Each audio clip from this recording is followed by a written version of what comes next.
Okay, everybody, I think it's about 7 o'clock, maybe a minute or two before, but we might as well start.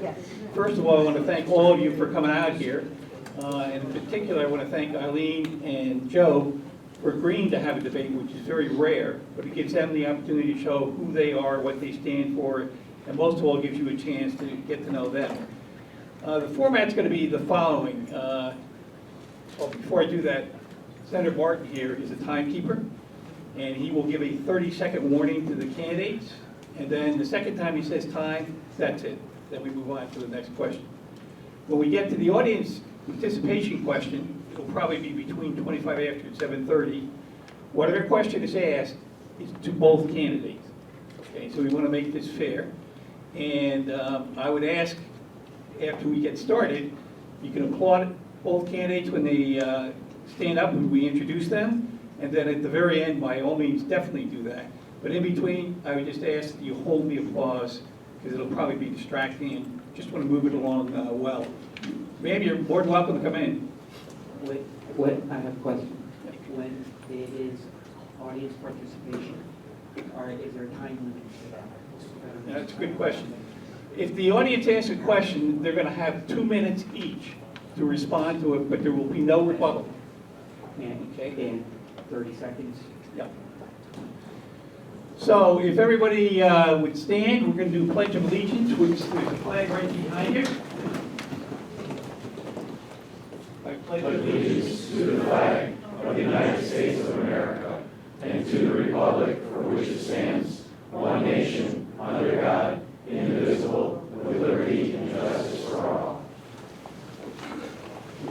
Thank you. And also, before we get started, I wanted to introduce Mayor Caggiano, who probably hasn't been home in I don't know how long. It's nice to see you here. Welcome. And I certainly want to thank Mayor Kildoff, who is there, yes, for giving this facility available for using this debate.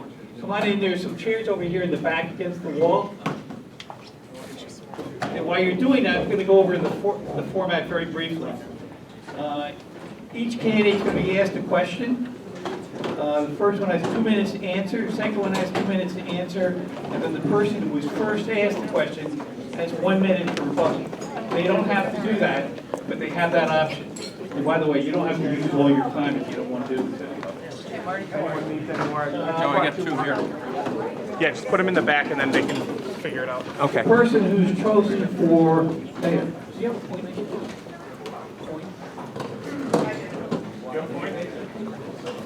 She's got a point. The voice comes through, Joe. I'm sorry, I'm hurting. Eric, come on here. Eric. Okay, Mayor's going to flip the coin. Heads or tails? Heads. You want it on the ground or you want me to catch it? On the ground. Tails. So you said what? Heads. Okay. What do you want to do? You want to be the first person to do it and the last person to speak, or you want the other way around? Time's up. First person to speak. The last one, okay. So let me see if there's anything else I need to share with everybody. The candidates have been given topics. They have no idea what the questions are, but the candidates have been given topics. Please keep in mind, they're not up in the legislature, so do not expect them to have perfect answers. But they'll give you a good feel of how much they know, and you can speak to them afterwards if you like. So let me start off with the introductions. Joe Hoxa, Eileen, and why don't you stand up and introduce yourself and do the first 3 minutes to introduce yourself. Okay.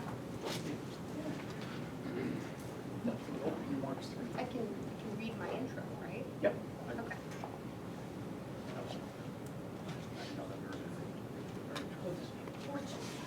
Trust me. Yeah. Go ahead. Okay. Need your microphone, Mike. Oh, great. Hello. Okay. So first, I want to thank Mayor Joe Kilduff for providing the community room in the Plymouth Town Hall. Thank you, Whit, for deciding to be our moderator and coming up with the format and the questions. I really appreciate it. And Joe, thank you for joining us with this debate. So to get into it, I have a little bit of a confession to make. So I had never been to a state board of ed meeting until February 2nd of this year. I was a little unsure of what to expect. I arrived, there were a few people there. I thought maybe it would be a little bit more of a rally. We ended up going inside. A couple outspoken moms were bringing to everyone's attention that Hartford had removed their mask mandate, but we were still supposed to wear masks inside. We get inside, and I'm already prepared to read an anonymous teacher's statement. And I'm waiting my turn, and this 17-year-old girl from Bristol Central gets up and she reads her testimony. She also read it at the Bristol Board of Ed. And it absolutely moved me, and I want to share an excerpt of that now.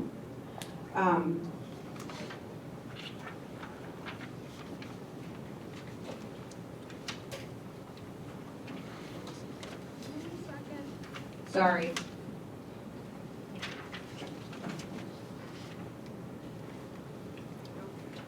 Okay.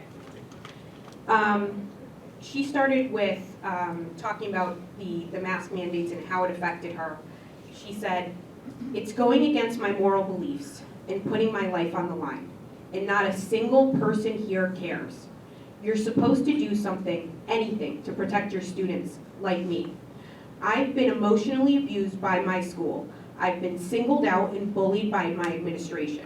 You heard these events, you sat here on your phone, even after I pleaded with you to do your jobs and listen to me. A student that attends a public school in this state, but I was still a burden to you. It was too much for you to sit here for 3 minutes and listen to the abuse and trauma my school has put me through." That pretty much sums up what's going on in the state. The state is taking away not only our parental choice, but it's also taking away our freedoms. 30 seconds. Connecticut has become 30 seconds. an overreaching state, and honestly, this is the theme of Connecticut. We need to fight against this, and we need to focus on freedom over force. Thank you.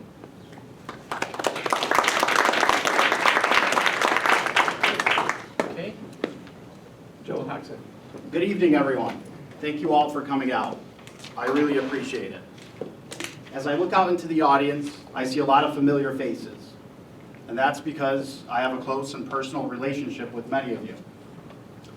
For the last 4 decades, Republicans have controlled this seat. Starting with Ed Krawicki in the late 70s to Bill Hamzy and then Whit Betts.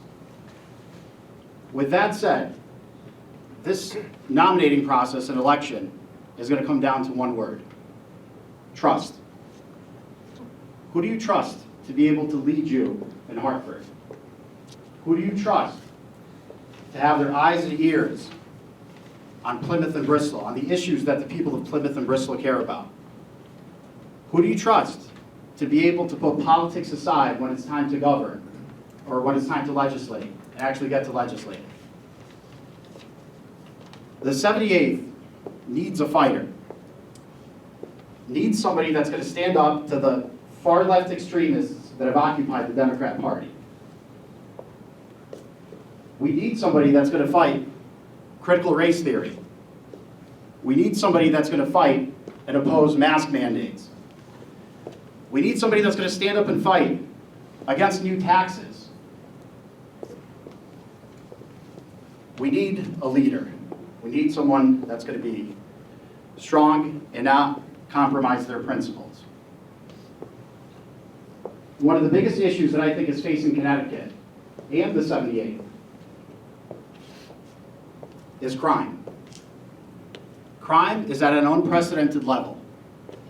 And the Democrat Party, their position on policing and crime is just absolutely horrific.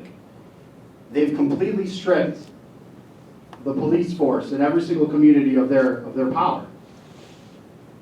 Police, when you take away qualified immunity, they can't do their job. it's hard for them to do their job. It's almost impossible for them to do their job. That is going to be one of my main focuses if I'm fortunate enough to get elected and serve up in Hartford, is to make sure that we repeal what they did to the police force. Ladies and gentlemen, for those of you who don't know me, my name is Joe Hoxa. 30 seconds. I am a lifelong resident of Bristol ever since I moved to the United States with my family from Albania. I live in the community, I was raised in the community, I went to school in the community, I just bought a home in the community. We cannot squander this opportunity. We need to put somebody up there that will win, first and foremost, but that will serve the best interests of the people of the 78th. With that said, thank you all very much for coming out tonight. I look forward to a lively debate.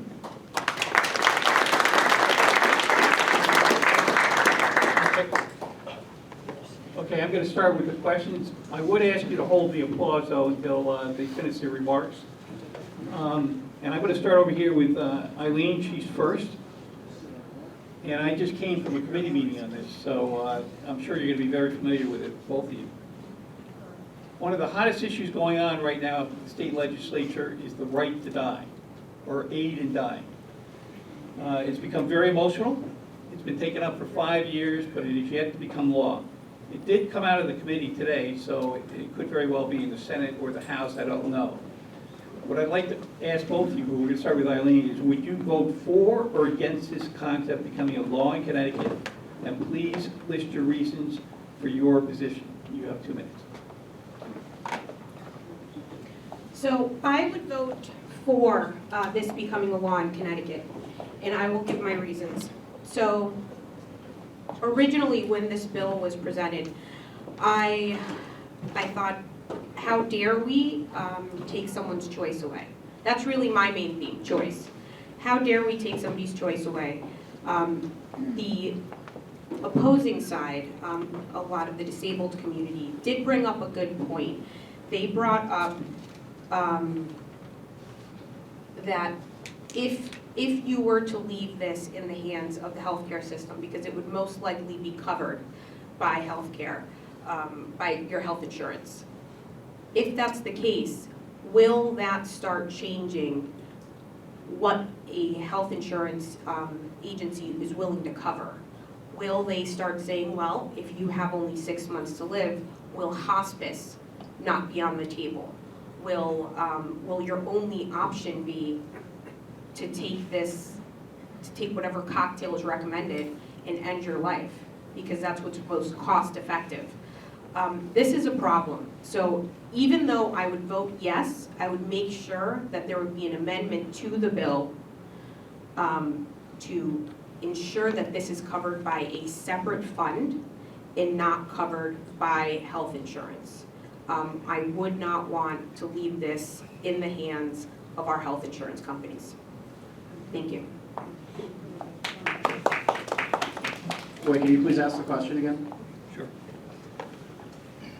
On the issue of right to die, this controversial, very emotional proposal has been introduced for the past 5 years, including this year. Would you vote for or against this concept becoming a law in Connecticut? And please list your reasons for your position. I would absolutely vote no. I consider this assisted suicide. It goes against every moral fiber of my being. There are other ways that we can deal with those types of situations. And not to mention that if that type of legislation passes, it would create a slippery slope. What would you do in a situation of a person that is mentally incapacitated? Somebody has a POA over someone. Who's making that decision? Are you going to be put in front of a panel of doctors, a panel of judges? How would that process even look? It's something that, honestly, I think we need to do a lot more research on. I think we need to examine, states where this has been proposed and has passed, and states where, where it has passed and, it's being implemented. I think a lot more research needs to be done, but my first gut instinct is absolutely not. I think life is too important for something like this to just, pass through the legislature haphazardly. So yes, I would be voting no to that legislation. Okay. Second question, starting with Joe. I would like a minute to rebuttal. Okay, you certainly have that, yeah. Okay. So just to correct something, it's a limited scope currently. So it's a 6-month. So if you have been diagnosed with a terminal illness that ends in 6 months, it's a limited scope. And I understand slippery slope, things can be added to a bill after it's been passed, but I just want to make everyone aware that it's extremely limited. You have to do it on your own. If you cannot take this cocktail on your own, 30 seconds. you can't actually partake in this program. And it has to be you, it can't be through a conservator. So I just wanted to correct a couple items. Thank you. Okay, next question, starting with Joe. This is dealing with tenants and landlords, housing. For the past 2 years, courts have not been able to adjudicate disputes between tenants and landlords because of COVID. As a result, both sides are very frustrated and very unhappy. What are the adverse consequences to both the tenants and the landlord from this lengthy delay? And the second part I'll repeat afterwards if you don't remember it. Pertaining to the rights of a tenant or landlord, who do you think is at a disadvantage? I don't think there have been any adverse consequences for the tenants. Those tenants who do not want to pay, well, they've had 2 years.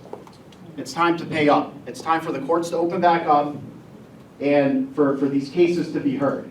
I feel no sympathy for those people. As a landlord myself, I can tell you that I get the brunt of every single law that comes out of Hartford. I get the brunt of it. Every single law, when it comes to this issue, that comes out of Hartford always favors the tenants. Landlords have virtually no protection in the state of Connecticut. To be able to evict somebody takes months and months and months. And depending on when you're looking to do the eviction, maybe even years. What we need to do is bring forth legislation similar to how they have in the South, where the balance is more equal, where landlords have a little bit more rights. It can't just be all about the tenants. I get it's very easy to feel sympathy for tenants, and believe me, most landlords feel that sympathy for their tenants. Most landlords live in the same community as their tenants. In most cases, we're not talking about homes that are owned by corporations overseas, although a lot of that is happening. In most cases, we're talking about landlords that live in the community, and not all landlords are bad. But I think in Connecticut especially, for far too long, I think tenants have had it way too easy. 30 seconds. And I've personally witnessed with my father, who's also a landlord, and myself, that a lot of tenants out there are try to dupe the landlords. So that would be my position. I would definitely try to get on a committee if elected to try to rewrite some of those laws. Okay, now it's your turn, Emily. You want me to repeat? Yeah. Okay. For the past 2 years, courts have not been able to adjudicate disputes between landlords and tenants because of COVID. As a result, both sides are frustrated and unhappy. What are the adverse consequences to both the tenants and the landlord from this lengthy delay? And pertaining to the rights of a tenant or a landlord, who do you think is at a disadvantage? Okay. The adverse effects on tenants, as of right now, if you are evicted, there are bills that are being presented that would make it easier to rent again after you've been evicted, but they are not currently in place now. So as far as, just to play devil's advocate here, as far as tenants, if you are evicted, it is much harder to rent again. And then that burdens us all as taxpayers. Because if you're not able to rent an apartment or find a home, then you might find yourself in a position of either homelessness or the state may be picking up the tab for your housing. So we have to consider that. But as far as what's happened in the last 2 years due to COVID, landlords have absolutely bared the brunt of COVID. The moratorium on evictions really did a number on people.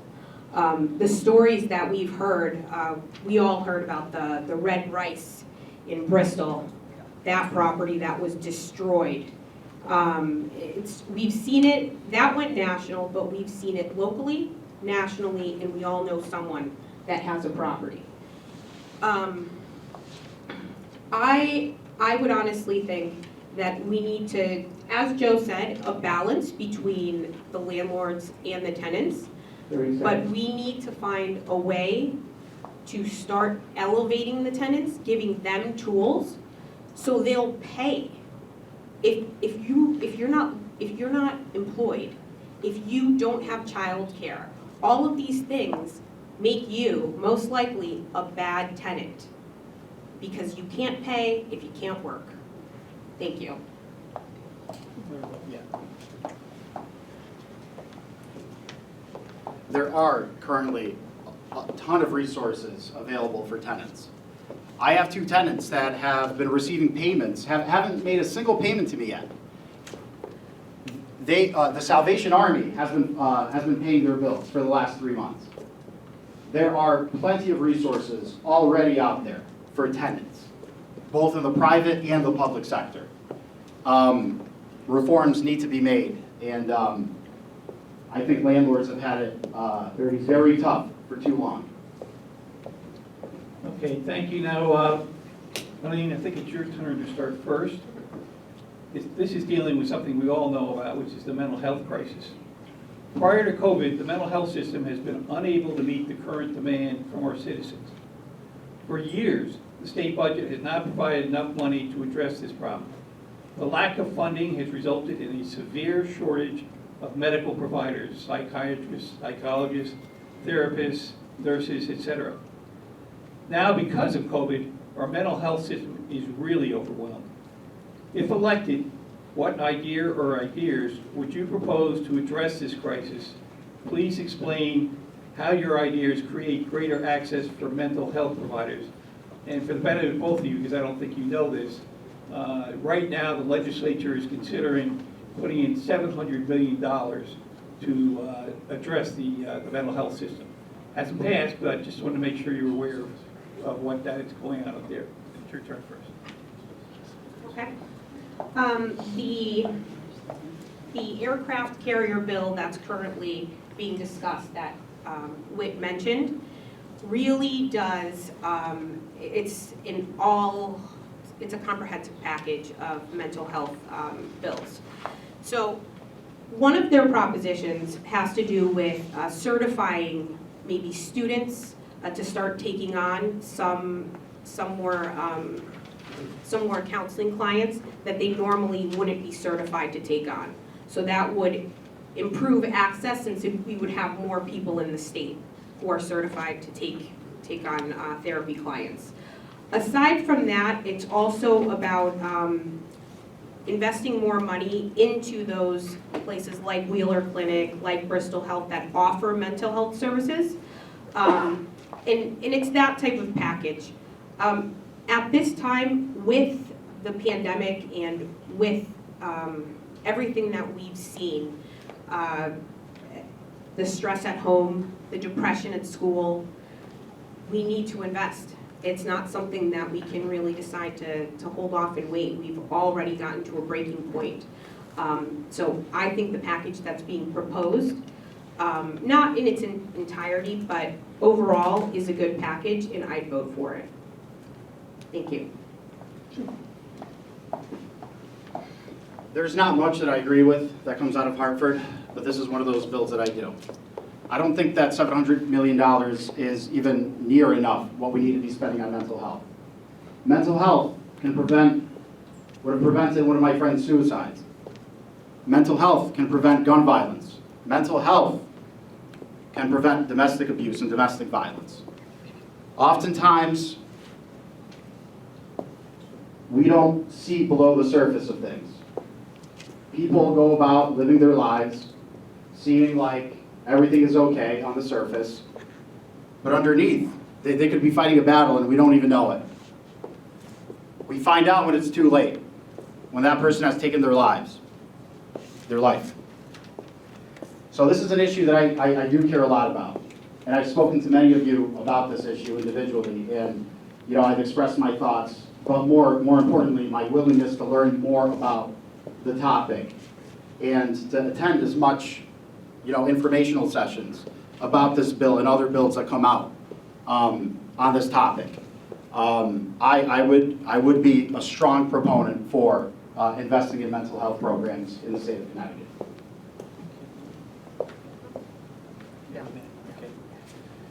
Okay, next question. The trend for the past few years has been the very large hospitals like Yale or Hartford have taken over a large number of smaller community hospitals. Compared to 10 years ago, there are very few of them left. Given this trend, what would your view be, it's your turn first, Joe. What would your view be if a large hospital made a proposal to take over Bristol Hospital? From what I've heard, a lot of these hospital acquisitions have a lot to do with the whole red tape of Obamacare. From my understanding, it is the electronic systems that many healthcare providers have to go through that just makes it very expensive for them to do business. And when a larger organization comes around and makes them a good deal, sometimes they will sell out.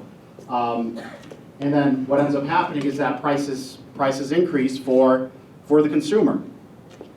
I would have to look at the particularities of such a hypothetical offer. But I mean, if prices are going to increase three to four-fold, because we're going to have due to having a duopoly of two major players in the state, Hartford Healthcare and Yale, for example. Nothing against either hospital or organization, but unfortunately, we know what happens when there's only one big fish in a small pond. Prices go up. So I would have to look at the particularities of such a merger or an acquisition. I'm not an expert on mergers and acquisitions, but 30 seconds. that would be something that I would seek the advice of people that are experts in that field. As a legislator, we don't have all the answers, and we need to seek guidance and use experts as resources.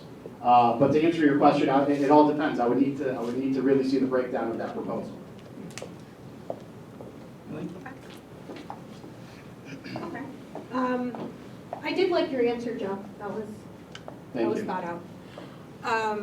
So obviously I'd have to consider it, but if I'm looking at just Bristol Hospital, I take the example of New Britain General and how it was acquired by Hartford Healthcare. New Britain General, I knew that hospital even growing up. The costs went up.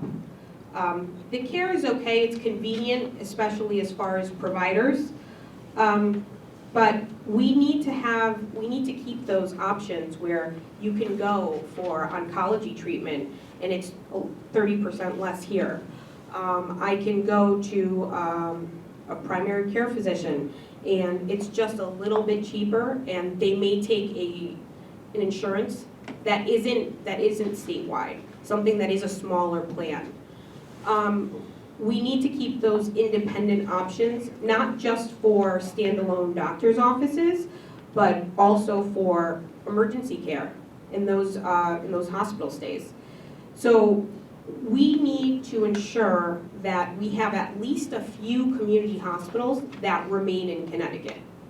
Because if we let all of it go into maybe Yale, Hartford Healthcare, 30 seconds. we're going to end up with a complete monopoly, and choice will be gone.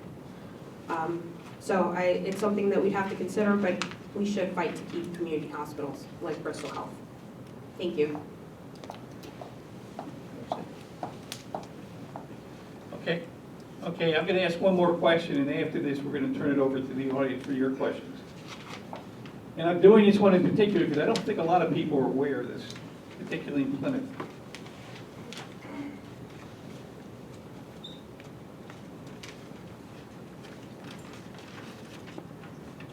It's dealing with Covanta. And Covanta is the trash to energy plant based in Bristol. And Plymouth and surrounding towns give their trash and pay a fee to Covanta to take care of that as opposed to shipping it out of state, which is much more costly. What is your view? You're not supposed to be knowledgeable about this. This is kind of like an initial phase. Would you be in support or opposed to giving Covanta a limited restrictive right to burn medical waste, or opposed? And I think I'm starting with you, right? Yes. Before DEEP approves the burning of biomedical waste by Covanta for this very special permit, I really would feel more comfortable if there were more environmental studies done first. We need to take what's going on with our environment in our air quality in Connecticut seriously. So as long as those met the most stringent standards, I'd be okay with it. But again, I'd have to see that happen first before making a decision. Thank you.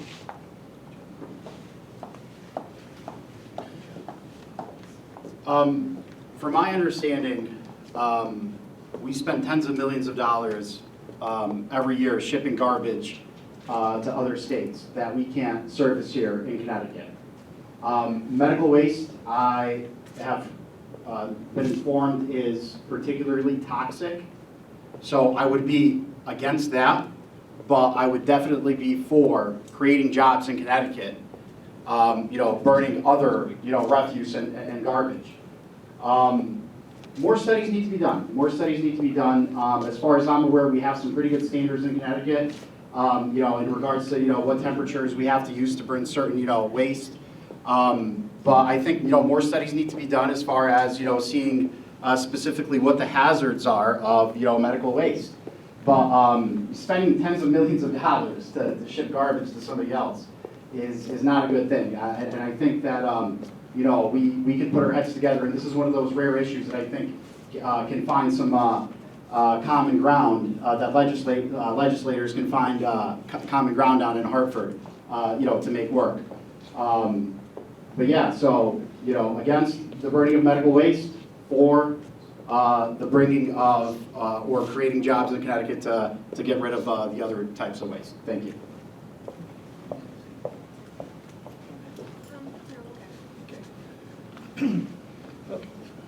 Excuse me. Now it's time for the audience to ask some questions. If you raise your hand, I think we'll be able to get 3 or 4 in. I'm going to go alternating sides. I saw you first, Marty, so I'm going to give you the microphone. And all these questions are going to both candidates. My name is Marty Sancho. I live in 7 Richmond Drive in Plymouth. I've been a resident for over 60 years. I may be a little bit selfish, but I have 4 issues that I'd like to hear you respond to. First of all is the funding of our proposed police department in town of Plymouth that we've been working on for the last couple of years. Second is unfunded mandates that we have in our town from the state that we basically cannot afford. Third is public transportation for Plymouth. Our population is growing older. We need to be able to go to Waterbury, Bristol, Hartford easily. What's your position on that? And finally, what's your position on the unfunded mandates for our police departments? Thank you.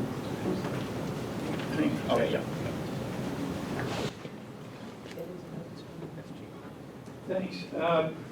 So we can get other people in. I'm going to have Joe and Eileen take two parts, anything he asked for.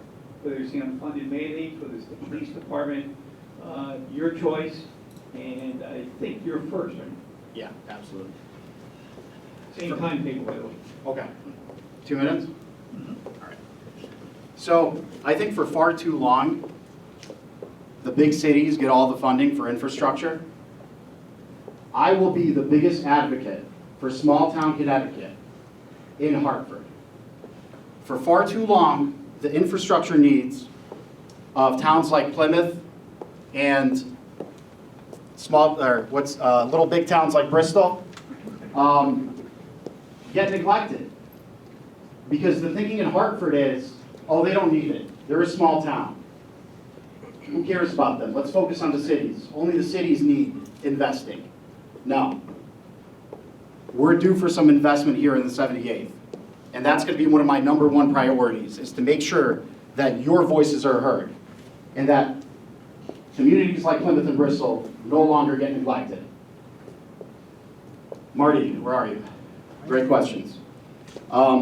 Look, I think we need to fund police more than any other government agency. Unfunded mandates, especially when it comes to policing, is what's causing all these issues. That and removing qualified immunity creates a safe haven for criminals and criminal activity. We can't have that. We can't turn into the next Detroit or Chicago. We really need our police, and our police need us. They're our neighbors. They're our friends. We can't do this to them. Thank you. Okay. So Marty, you asked about transportation, specifically, I'm assuming senior citizen transportation?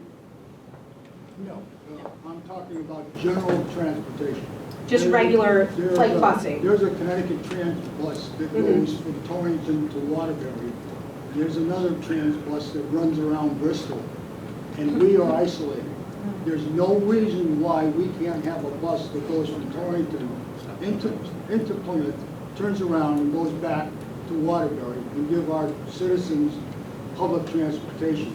The same thing for the one that goes in Bristol, Right. come around here and go back into Bristol and Hartford. There's Okay. nothing. We have none in our town.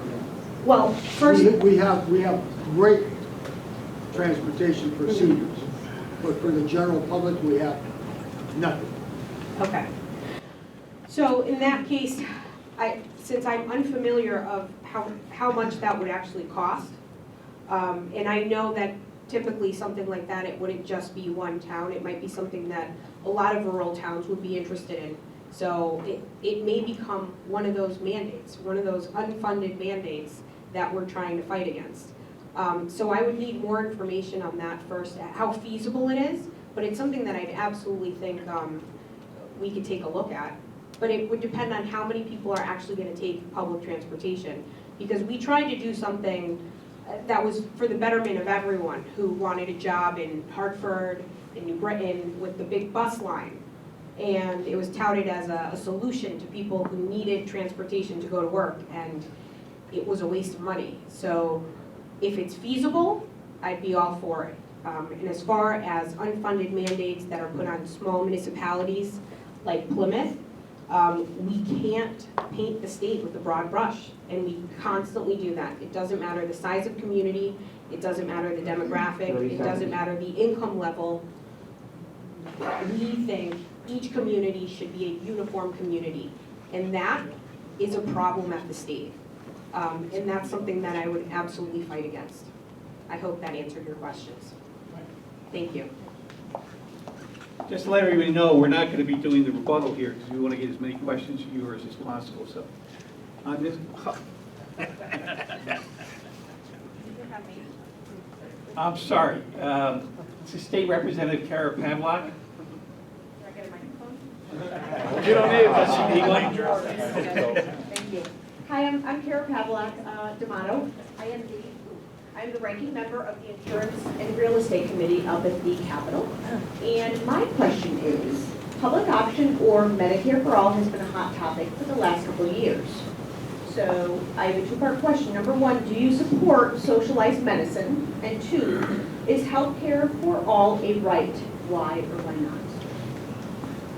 Okay? Yeah, he's, Okay. they're just gonna get. Okay.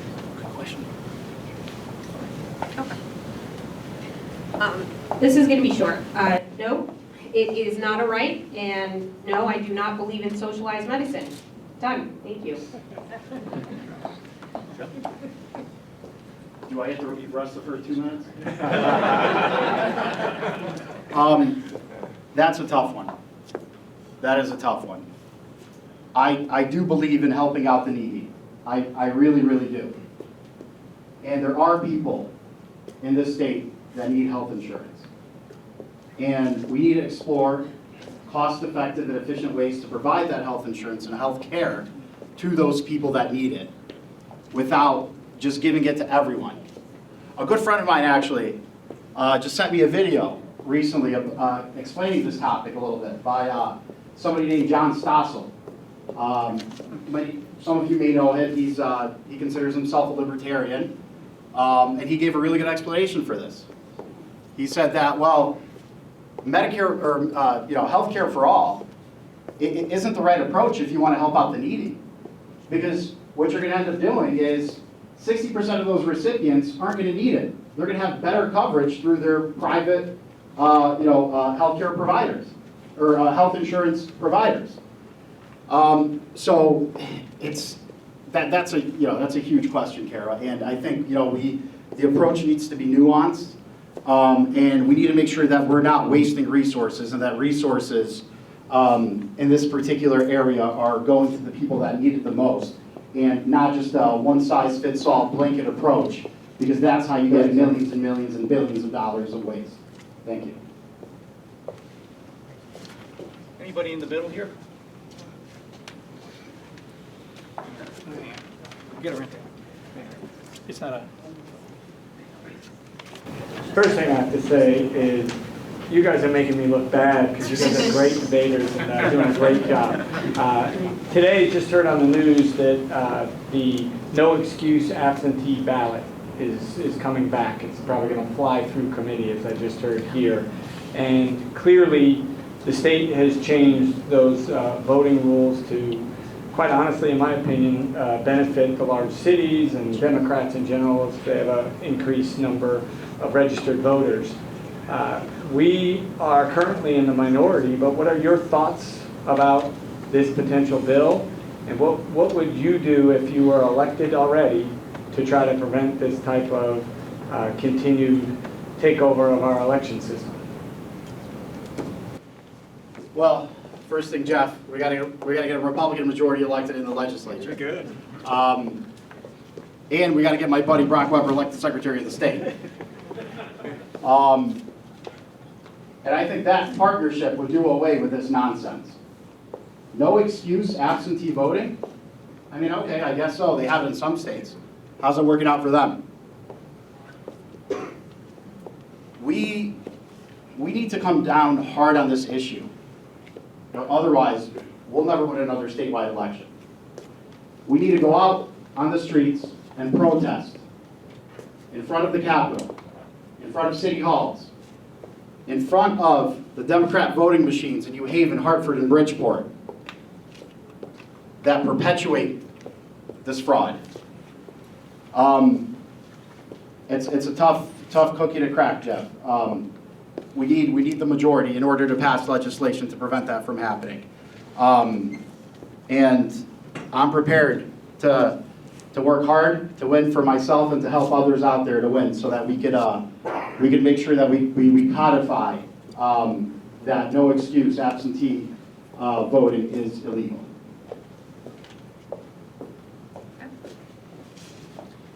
So I think we should use this as an opportunity. The Democrats have the majority now. They want to pass no excuse absentee.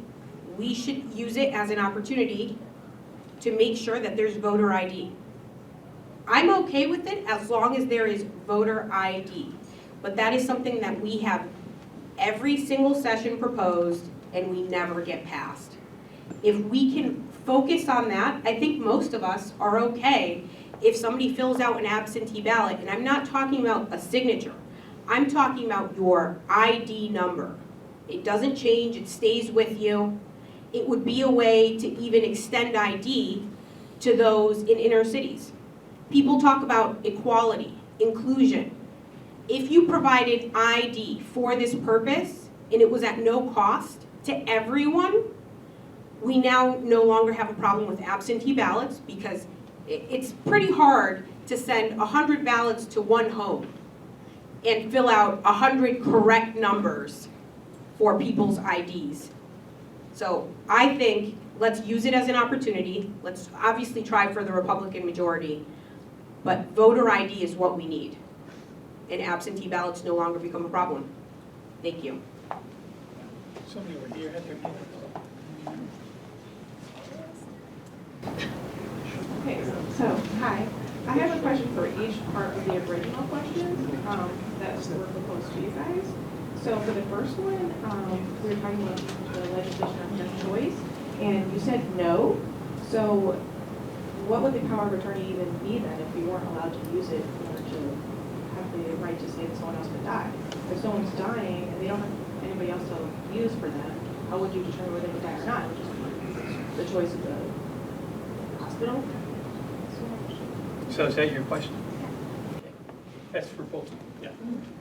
So there's a difference. I want everybody to recognize this, that there's a difference between do not resuscitate and assisted suicide. When somebody has already written in their will that they do not want to be resuscitated if they end up in a vegetative state, that is their will.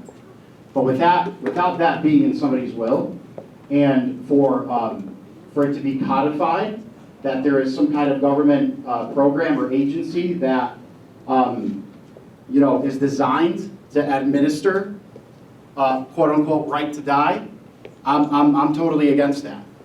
There is a big difference, and it does create a slippery slope.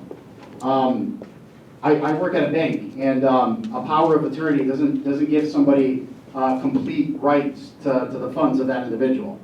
That individual could be in a temporary, vegetative state or incapacitated state.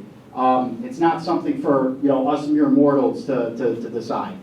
And miracles do happen, and I believe in miracles, and really it is because of that reason that it just seems twisted to me to assist in suicide.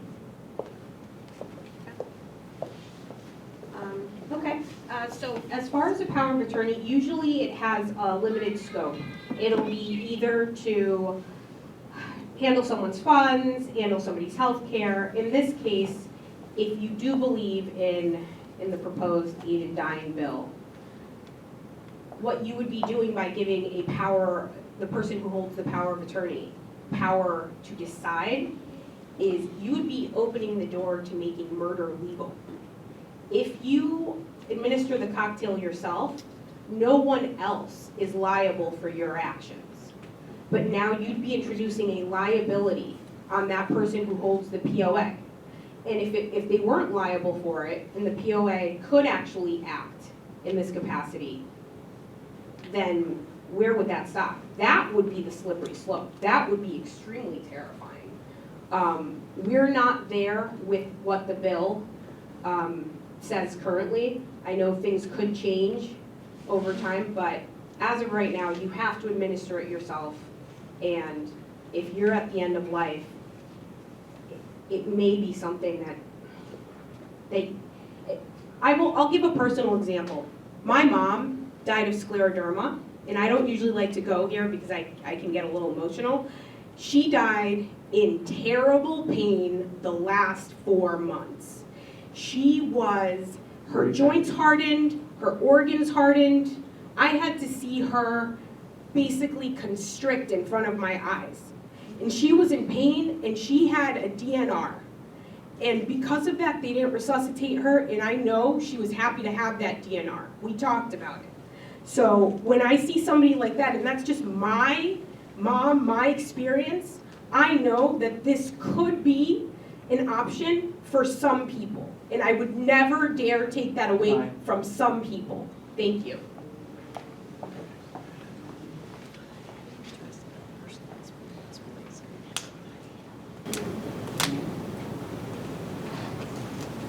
Congratulations to the both of you. Thank you for putting your names forward. This is an important seat, so I just want to give props to both of you for putting yourselves out there. My question is hopefully a simple one. Why are you a Republican? Oh, we first, right?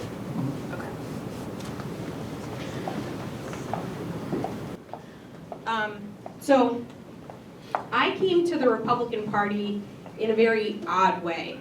I was a Democrat for a long time, and then I became even a progressive Democrat. You can hiss if you want.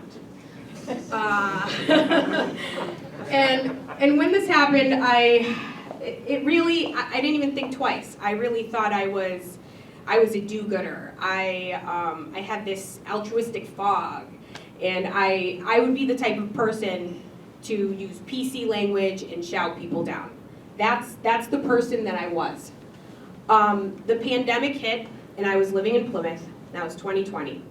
I was working in a bank in the small business sector, and I was handling applications for the CARES Act, for the PPP loan.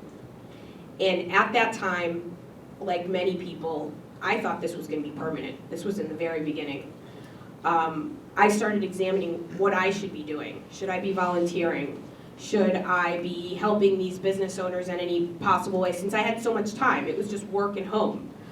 But as I started to kind of reach out to my community, I ended up linking up with some elected officials who were Republicans, because in Plymouth, in Wolcott, in Bristol, we have a lot of Republicans. And they became dear friends of mine. And talking through policy, watching the sessions, reading the actual language of the bill, I realized everything that I had thought to be true and that I was told was a lie. I lived so many years of my life thinking that I was doing the right thing. I was absolutely wrong. The Democrats have had a hand in every bad decision in Connecticut for a very long time. That's what brought me to Republicanism. Thank you. Questions? Joe. Joe.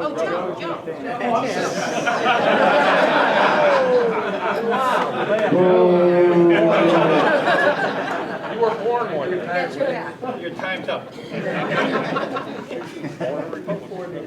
Ladies and gentlemen, the reason why I am a Republican is very simple. I believe in the Constitution. Not many places in the world have a Constitution. Not many places in the world have a First Amendment, or especially a Second Amendment. I don't think the people in Ukraine have a Second Amendment. I don't think a lot of communist bloc countries in Eastern Europe have Second Amendments. How's that working for them? What's happening in our country, and especially in our state, our state is one of the biggest culprits of this, is that the Constitution is being stepped on. It's not being regarded at all. No, we got to fight for that. We have to fight for that document, for that piece of paper that's over 300 years old, or whatever it is. Because without that, nothing else is guaranteed.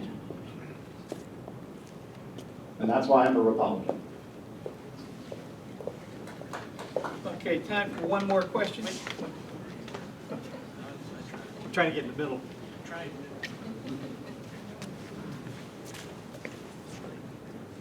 Okay. Can you guys hear? So real quick, I'm Mike Arasenko. I'm a Bristol resident, CCDL Town Captain for Outreach. I see Dom and Ray over here. As we all know, Democrats are at it again. SB 16 is now, is through Lowry Committee? Still in committee? Okay. So are you for or against SB 16? If you're for, why? I'm assuming you're voting on it. But how would you fight SB 16? And my second question actually comes from my wife. She's always felt, as a person of color, that the Republican Party lacks diversity. How would you help bring diversity to the party? What's SB 16? I don't know what it is. I'm 11. Oh, that's the it's the new gun bill. It includes. What does it say? It's registered ghost guns, expanding the assault weapons ban to the pre-93s, banning the Connecticut legal others arm races, and they also mixed in juvenile crime as a way to also pass gun control. Okay. So, thank you.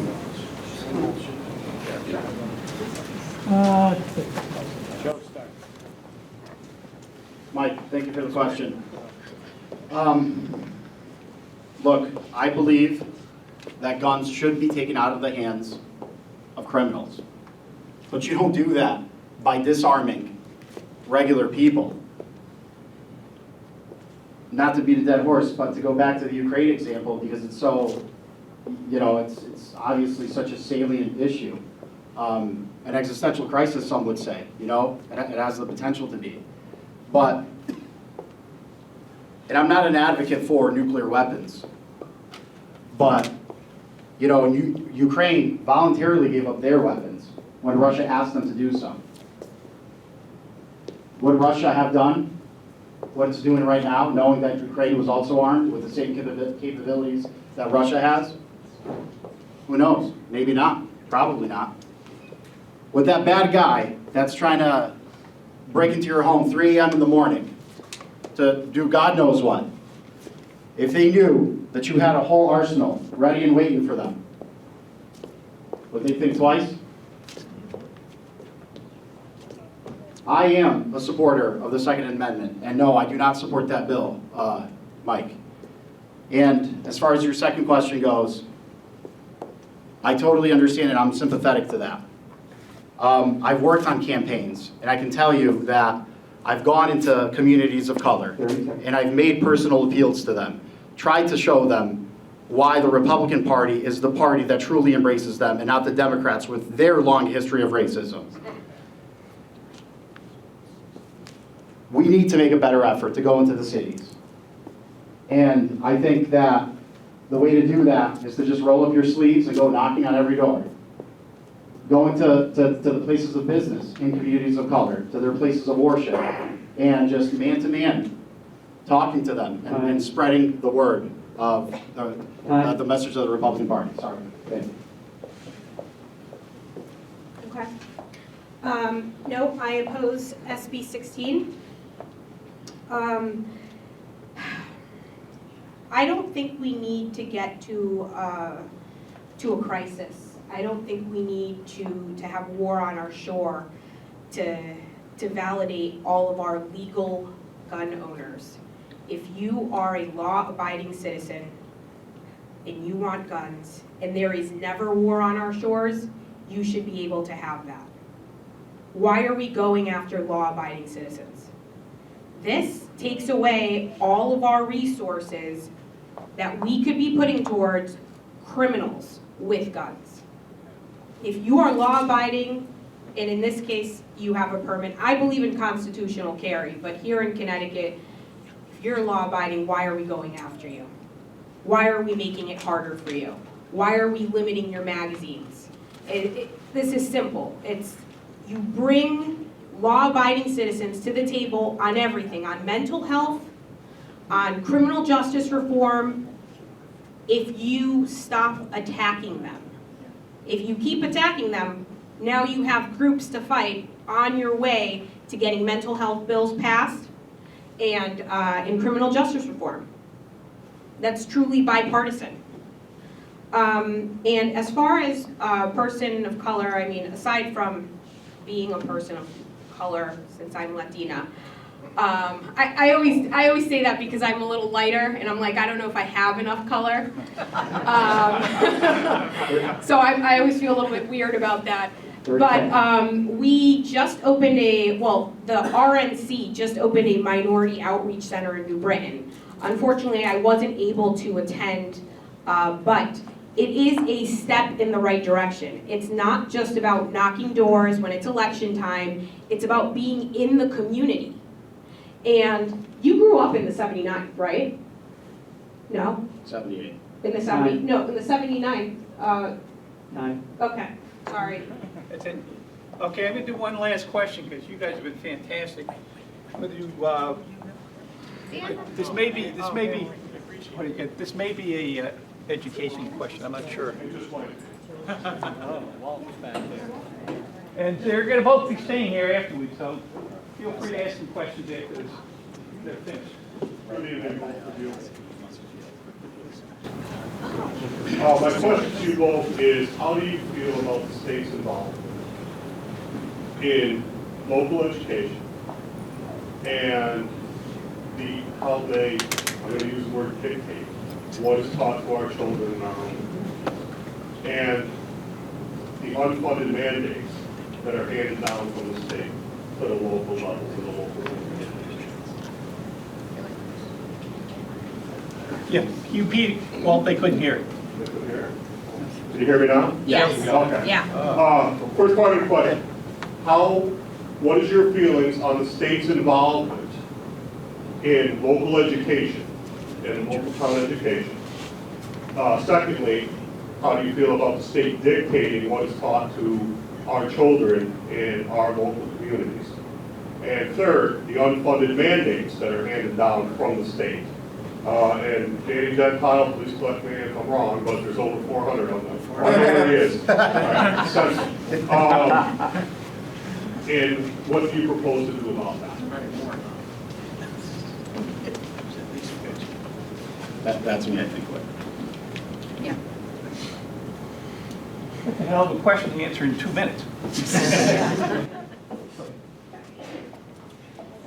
Okay, as far as what the state dictates, well, it would be the State Board of Ed for our municipalities. We've seen what happened with masking, and it went state down. And then after I went to your Board of Ed meeting, but you were there, we had a great conversation, and Dan immediately brought up that DPH didn't even properly define that masking was required on school buses.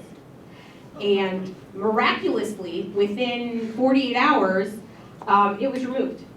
It was removed. Dan was absolutely right. It was just common sense, just reviewing DPH. I gotta record that. Yeah, Dan was absolutely right. But that kind of thing, we have CABE. We have CABE at the State Board of Ed, and that's really what's dictating everything down. We need to reevaluate that. We have a lot of appointed officials that maybe should be elected instead, because then they would be held accountable. Instead, we are just dictated to, and we say, yes, sir. That's what we do in this state. As far as the unfunded mandates, we need the majority. That's the way we're going to fix that, because the Democrats will always broad brush everything. We need a majority, and it's about working as a team. And all of those Republican freshmen that are hoping to get one of those long-held Democrat seats, we need to help them out, and we need to work as a state. It can't just be municipality to municipality. So that's my answer. Thank you. Eileen, were you peeking at my notes? Yeah. Yeah, absolutely. I mean, unfunded mandates. Raise your hand if you're a fan of unfunded mandates. We know how it is. And yeah, we do need a majority to make sure that we do things the right way. A topic that I really wanted to discuss, and that has to do a little bit with the question the gentleman brought up, is critical race theory, because that's one of the mandates down the pipe. Maybe not now, but it's starting to brew its ugly head. It's starting to rear its ugly head, I'm sorry, in other states. And we need a brace for it. It is the most destructive ideology that exists out there. It teaches all your children that they should be ashamed to be white, if they happen to be white. We need and I'm proud to have endorsed, me and Danny, to have endorsed the statement that came out of State Central condemning critical race theory. I think we were ahead in anticipating that and making sure that we we made an official statement condemning that as the Connecticut Republican Party. It's a very dangerous and evil ideology. Sociology classes at UConn teach critical race theory. I had to take a couple of those classes as electives. And I remember one of my professors going to me saying, Joe, your ancestors used to own slaves. And I said, Professor, with all due respect, my ancestors were farmers 4,000 miles in Eastern Europe. So it's a disruptive ideology, and I really hope that boards of education across this state and country stand up to it. I want to thank everybody here for your questions. As I said, they're going to be here to answer any other questions you have. But boy, this is a great turnout, a great way to run a debate. And I certainly want to give a lot of credit to both Joe and Eileen for doing this. And we're at the point now where we're going to have them make their closing statements. And then afterwards, feel free to give them a well-deserved applause. We're going to start with Joe. Thank you, Whit. For my closing remarks, I just want to thank all of you. I really, really do. Without you, we're nothing as elected officials. As Whit says, you're our boss, we're not your boss. So for that, I just want to really extend my gratitude to you, and also to Whit.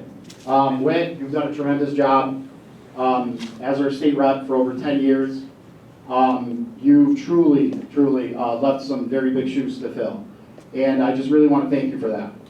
And Henry, I want to thank you for keeping time with this. You did a great job. Last thing that I want to say is that I want to make a pledge. I'm going to make two pledges. One pledge is that I will never give up on the 78th and the great state of Connecticut. That is one thing I can definitely promise. The second pledge is that I'm willing to respect the will of the convention process. You all are here today instead of eating pizza and watching whatever sport is on right now, because you choose to do so. You choose to be active in your local communities, in your local parties, to make a difference, to be a little bit more informed than the average person. Because of that, you have the ability to filter candidates and to make your voices heard at a convention. With that said, I pledge that I will not primary. This is not the year to primary, especially not in this race, especially given the fact that we have two new candidates vying for this position. If I do not win the convention, I pledge that I will not primary. And I invite Eileen to make the same pledge. Thank you very much, and have a great evening, everyone.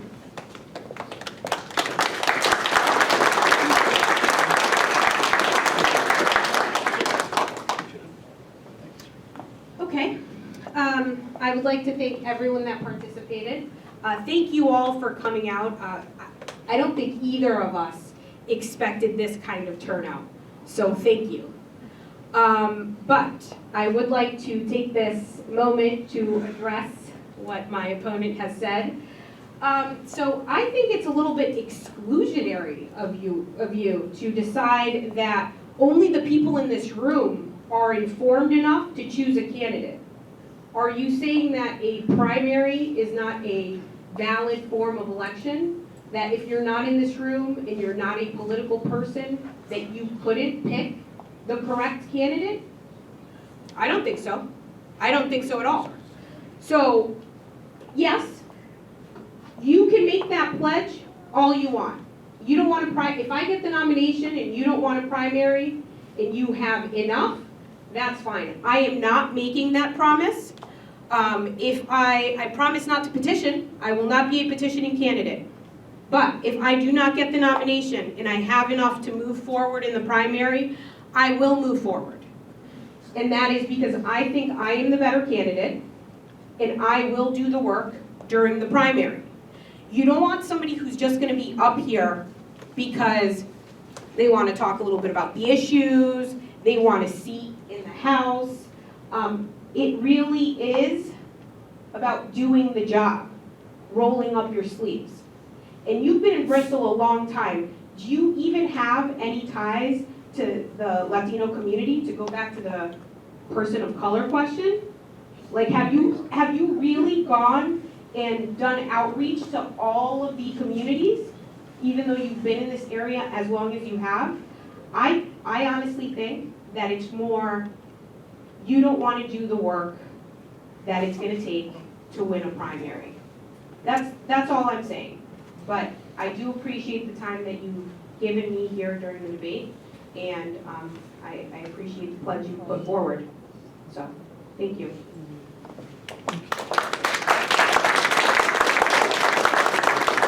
So once again, I'd ask, because this is very hard work. I remember I had to do it the first time, and I would dry mouth. So I'd ask that we give a hand to both Eileen and Joe for putting this together.